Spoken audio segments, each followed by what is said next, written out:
Driver driver, ये bag गाड़ी में रखो और जल्दी से गाड़ी निकालो, मुझे ऑफिस के लिए देर हो रही है। फॉर्मल ड्रेस पहने हुए अनिका जावेरी अपने बेडरूम की ड्रेसिंग टेबल के सामने खड़ी होकर बोली, लेकिन उसे किसी की भी हरकत सुनाई नहीं दी। ये ड्राइवर कहाँ मर गया?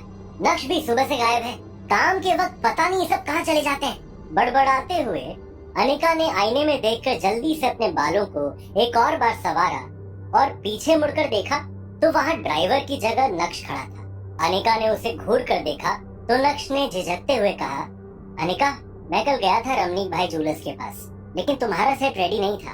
उन्होंने कहा कि शायद 1-2 दिन और। इससे पहले कि नक्श आगे कुछ कह पाता, अचानक से ड्राइवर भागते हुए वहाँ आया और बोला, सॉरी मैडम, थोड़ा लेट हो गया। ये सुनते ही अनिका आग बबूला होकर बोली, कोई काम एक बार में क्यों नहीं होता तुम लोगों से? दिन भर बस टाइम पास करते रहते हो। मजाल है जो तुम लोग कोई काम ढंग से पूरा कर दो, बस बहाने बनाने आते हैं। सब के सब एक जैसे हैं, काम चोर। ये कहते हुए अनिका ने नक्श की ओर देखा और नक्श ने तुरंत ही अपना चेहरा नीचे कर लिया। तभी ड्राइवर ने सर झुकाकर धीमी आवाज में कहा, सॉरी मैडम, आगे से ऐसा नहीं होगा। Sorry my foot. ये कहने के बाद जैसे अनिका अपना बैग उठाने लगी तो नक्श अनिका की मदद करने के इरादे से बोला, लाओ मैं ले लेता हूँ। लेकिन इससे पहले कि नक्श बैग उठा पाता, अनिका ने बैग उठाकर ड्राइवर की तरफ बढ़ा दिया और नक्श को पूरी तरह से इग्नोर करके वो कमरे से निकल गई। नक्श चुपचाप खड़ा उसे कमरे से जाते देखता रह गया था। कुछ देर शांत खड़े रहने के बाद जैसे ही नक्श पीछे मुड़ा, उसकी नजर टेबल पर रखी एक फाइल पर पड़ी। जाहिर सी बात है, अनिका वो फाइल अपने बैग में रखना भूल गई थी। जैसे ही ये ख्याल नक्श को आया, वैसे ही उसने जल्दी से वो फाइल उठाई और अनिका के पीछे भागा। नक्श नीचे ड्राइंग रूम में पहुंचा तो उसने देखा अनिका किसी से फोन पर बात करती हुई हॉल से बाहर जा रही थी। जब हड़बड़ाते हुए नक्श तेजी से अनिका की तरफ बढ़ा तो वहीं पास में सोफे पर बैठी अनिका की कजन भाग्या की नजर उस पर पड़ी और ईविल स्माइल के साथ उसने नक्श के रास्ते में अचानक से अपनी टांग अड़ा दी। नक्श ने अपना बैलेंस खो दिया और वो सीधा जाकर अनिका की माँ चित्रा से टकरा गया, जो हाथ में ग्रीन टी लिए सोफे की तरफ बढ़ रही थी। नक्श की टक्कर से ग्रीन टी चित्रा के कपड़ों पर फैल गई थी। ये देखते ही नक्श के होश उड़ गए और चित्रा की आंखें फटी की फटी रह गई। वहीं दूसरी तरफ भाग्या ये देखकर बड़ी मुश्किल से अपनी हंसी रोकने की कोशिश करते हुए बोली, ओह माय गॉड, ये क्या कर दिया तुमने? दूसरी तरफ नक्श चित्रा के गुस्से से पूरी तरह से वाकिफ था। उसे पता था कि अब उसकी शामत आना तय है। तुरंत ही नक्श ने माफी मांगते हुए कहा, सॉरी, वो मैं अनिका को फाइल देने जा रहा था और आप बीच में। इससे पहले कि नक्श अपनी बात कह पाता, चित्रा अपना आपा खोते हुए बोली, अच्छा तो मैं साहिबजादे के रास्ते में आ गई, इसमें भी मेरी ही गलती है ना? भाग्या को एक और मौका मिल गया और वो तुरंत ही चित्रा के पास गई। बड़ी माँ, आप ठीक तो हैं? अरे कोई जल्दी से डॉक्टर को बुलाओ, इस आदमी ने बड़ी माँ के ऊपर गरम गरम चाय गिरा दी। चित्रा ने भाग्या को शांत कराते हुए कहा, मेरी प्यारी बच्ची, तुझे कितनी फिक्र रहती है ना मेरी, लेकिन मैं ठीक हूँ, डॉक्टर की जरूरत नहीं है। बस इस निठल्ले आदमी ने मेरी साड़ी खराब कर दी। ये सुनते ही भाग्या ने अपना फोकस चित्रा की तबीयत से हटाकर उसकी साड़ी की ओर घुमाया और वापस से राई का पहाड़ बनाते हुए बोली, शिट, बड़ी माँ की इतनी महंगी साड़ी खराब कर दी। अरे ये साड़ी तो एकदम एक्सक्लूसिव कलेक्शन की है ना बड़ी माँ? एक तरफ भाग्या बात का बतंगड़ बना रही थी तो दूसरी तरफ नक्श ने देखा कि अनिका वापस अंदर आ रही है। नक्श चित्रा को इग्नोर करते हुए अनिका की ओर बढ़ा और एकदम शांत आवाज में बोला, अनिका, तुम ये फाइल भूल गई। अनिका के कदम गुस्से से नक्श की ओर बढ़े और उसने नक्श के हाथ में से वो फाइल छीनी और दोबारा फोन पर बात करते हुए नक्श को देखे बिना ही घर से बाहर निकल गई। बस अनिका की एक प्यार भरी झलक के लिए तरस गया था नक्श। तभी ड्राइंग रूम में लगे टीवी पर एक ब्रेकिंग न्यूज फ्लैश हुई। ब्रेकिंग न्यूज, गुजरात की सबसे बड़ी कंस्ट्रक्शन फर्म का भविष्य खतरे में। क्या भानुशाली ग्रुप ऑफ इंडस्ट्रीज इतने बड़े नुकसान से उभर पाएगा? अब कौन संभालेगा भानुशाली ग्रुप की बागडोर? जानने के लिए बने रहिए हमारे साथ। ये आवाज कानों में पड़ते ही नक्श का ध्यान एकदम से टीवी की तरफ चला गया था। वहीं इतने में एक नौकर पानी लेकर चित्रा के पास आया। नक्श ने ट्रे में से पानी का ग्लास उठाया और चित्रा की साड़ी साफ करने लगा। चित्रा ने नक्श के हाथ से पानी का ग्लास छीना और अपना काम खुद करने लगी, लेकिन अभी चित्रा की भड़ास शांत नहीं हुई थी। बेवकूफ, एक काम भी ठीक से नहीं होता और अब क्या ठीक से चलना भी सिखाना पड़ेगा तुम्हें? अब यहाँ खड़ा खड़ा मुंह क्या देख रहा है? दफा हो जा मेरी नजरों के सामने से। इतना कहकर चित्रा भाग्या की तरफ मुड़ी और बड़बड़ाने लगी। पता नहीं क्या सोचकर तेरे काका ने अनिका का हाथ इस आदमी के हाथ में दे दिया। हमारे तो भाग्य ही फूट गए। घर दामाद बनकर बस हमारी छाती पर मूंग दल रहा है। ये है जावेरी परिवार का घर। जावेरी परिवार सूरत की बड़ी बिजनेस फैमिलीज में से एक है। इस बड़े से शानदार घर में जावेरी खानदान का बड़ा परिवार रहता है और कई जॉइंट फैमिली की तरह इनके बीच में भी प्यार बस दिखावे का ही है। अक्सर यहाँ हर सुबह की शुरुआत ऐसे ही शोर शराबे से होती है और गलती चाहे हो या ना हो, इल्जाम हमेशा इस परिवार के दामाद यानी नक्श के सर पर ही आता है। पर नक्श ने कभी भी इस बात को दिल पर नहीं लिया। हर सुबह किसी और की गलती को अपने सर लेकर मुस्कुराते हुए वो अपने काम में लग जाता है। नक्श जो रुमाल से अपना हाथ पोंछ रहा था, चित्रा की बात सुनकर उसके हाथ रुक से गए। उसने चित्रा की तरफ देखा तो उसकी नजर वहीं पास में खड़े नौकर पर पड़ी जो नक्श को दया की नजर से देख रहा था। लेकिन नक्श के चेहरे पर एक शिकन भी नहीं थी, बल्कि उसके चेहरे पर एक हल्की सी मुस्कान आ गई और वो तुरंत ही ऊपर अपने कमरे की तरफ चल दिया था। सीढ़ियां चढ़ते हुए भी नक्श का ध्यान टेलीविजन पर चल रही ब्रेकिंग न्यूज पर था। वो भानुशाली ग्रुप के लॉस में होने की खबर सुनकर सोच में पड़ गया था। तभी चित्रा भी टीवी की वॉल्यूम बढ़ाते हुए बोली, हे माँ, भानुशाली ग्रुप तो सूरत का ही नहीं बल्कि पूरे गुजरात का सबसे बड़ा बिजनेस एम्पायर है। भला इनके साथ ऐसा कैसे हो सकता है? इनके साथ तो हम नया प्रोजेक्ट शुरू करने का सोच रहे थे। ये सुनकर तुरंत ही भाग्या ने कहा, बड़ी माँ, परेशान क्यों हो रही हो सकता है ये हमारे लिए एक अच्छा साइन हो। मुझे लगता है कि हमें इनके नए सीईओ के साथ डील करने की कोशिश करनी चाहिए। यही सब सोचते हुए नक्श अपने कमरे में आईने के सामने खड़ा खुद को देख रहा था। नक्श के चेहरे पर हल्की सी मुस्कुराहट थी जो उसकी आंखों की चमक को और बढ़ा रही थी। तभी नक्श की नजर ड्रेसिंग टेबल पर रखी अनिका के पिता रसिक जावेरी की एक तस्वीर पर पड़ी और उसको देखते हुए नक्श ने कहा, गुरुजी, देख रहे हैं आपके एक वादे के चक्कर में क्या क्या सहना पड़ रहा है। आप जाते जाते अनिका का हाथ मेरे हाथ में देकर मुझे झेलने के लिए अकेला इस घर में छोड़ गए। पर मैं भी ढीठ हूँ। आपकी बीवी चित्रा को तो मैं हंसते हंसते झेल जाऊंगा। बस आपकी बेटी अनिका का दिल जीतना ही असली चुनौती है। लेकिन आप बिल्कुल भी फिक्र मत करिए, उसके दिल में मैं अपनी जगह बना कर ही रहूंगा।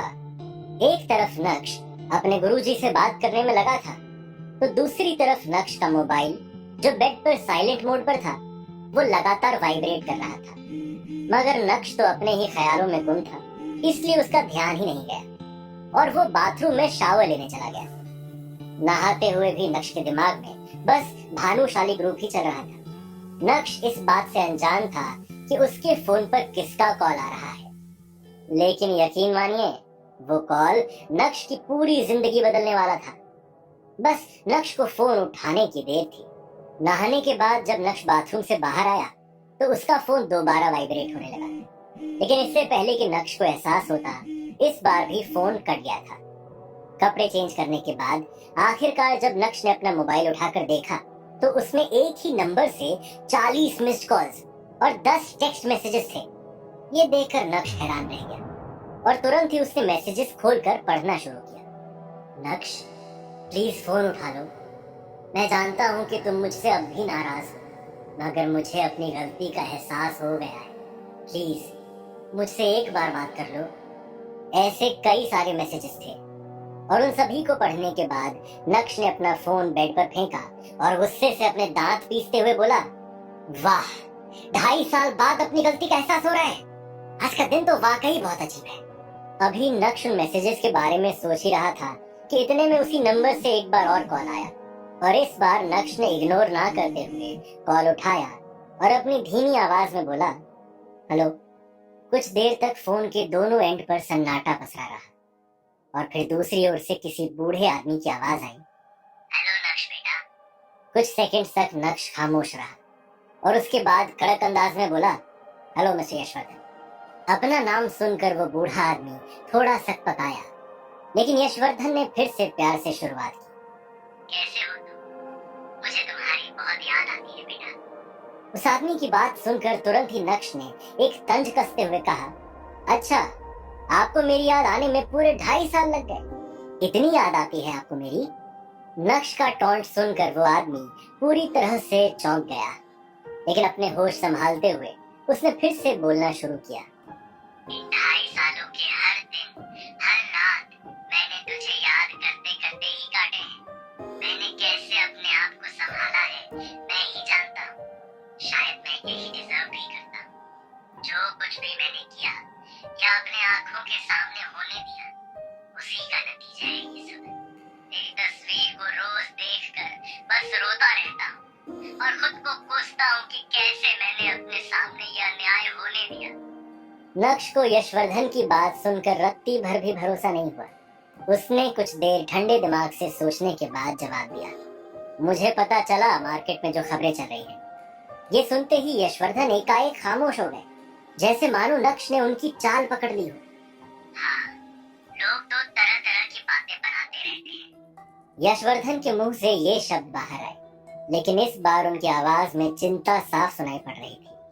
एक पॉज लेने के बाद यशवर्धन ने अपनी आवाज में नरमी लाते हुए कहा, मैंने तुम्हें काम की बात करने के लिए कॉल नहीं किया बेटा, बस मुझे तुम्हारी आवाज सुननी थी। मैं तुम्हें जानता हूँ, तुम्हारा दिल कितना बड़ा है। चाहे जितनी भी गलती हो, तुम अपने मन में पैर रखने वालों में से नहीं हो। नक्श अपनी हाजिर जवाबी दिखाते हुए बोला, कुछ लोग अक्सर बड़े दिल वालों को बेवकूफ समझने की गलती कर देते हैं, पर आप ठहरे यशवर्धन, आप ये गलती तो बिल्कुल नहीं करेंगे। क्यों? सही कहा ना? ये सुनकर यशवर्धन समझ गए थे कि उनका काम इतनी आसानी से नहीं पूरा होगा। इतना ही नहीं, नक्श ने अपनी आवाज सख्त करते हुए आगे बोलना जारी रखा। आप लोगों ने जो मेरे साथ किया, उसके लिए मैं आप लोगों को माफ करके आगे बढ़ चुका हूँ, पर उस बात को मैं कभी भुला नहीं सकता। मुझे आप लोगों से अब कोई रिश्ता नहीं रखना।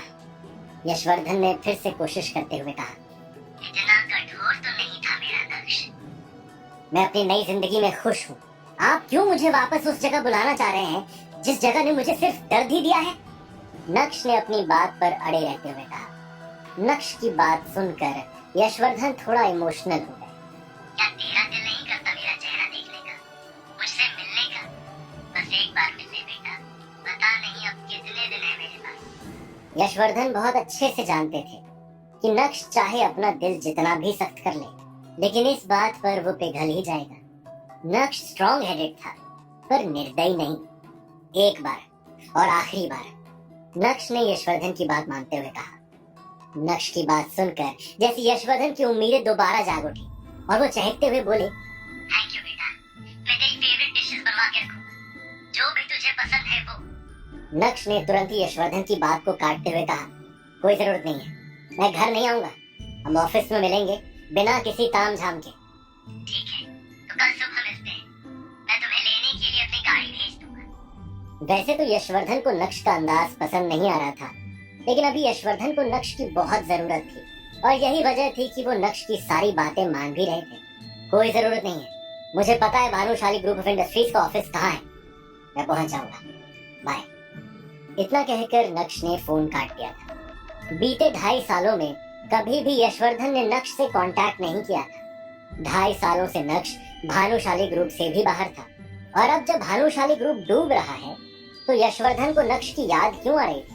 ये सोच सोच कर नक्श और भी ज्यादा कंफ्यूज हो रहा था। तुरंत ही नक्श ने अपना लैपटॉप बाहर निकाला और इंटरनेट की हेल्प लेते हुए भानुशाली ग्रुप में चल रही हलचल जानने की कोशिश की। वैसे तो नक्श के हाथ में भानुशाली ग्रुप को लेकर कुछ हाथ नहीं आया, लेकिन उसके हाथ में ऐसा कुछ आ गया जिसे देखने के बाद नक्श की आंखों की चमक 4 गुना बढ़ गई थी।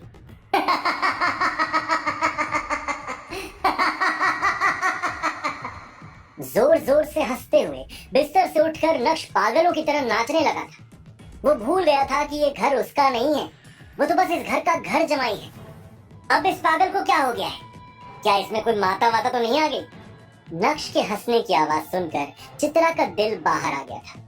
नक्श ने ऐसा क्या देख लिया था? आखिर नक्श इतना क्यों फड़फड़ाने लगा था? उसके हंसने के पीछे का राज क्या था? यशवर्धन को 2.5 साल बाद नक्श की जरूरत क्यों पड़ी थी? क्या नक्श भानुशाली ग्रुप को डूबने से बचा सकता था? अगर हाँ, तो क्या नक्श बचाने वाला था? यशवर्धन और नक्श की मीटिंग में क्या होगा, जानने के लिए सुनिए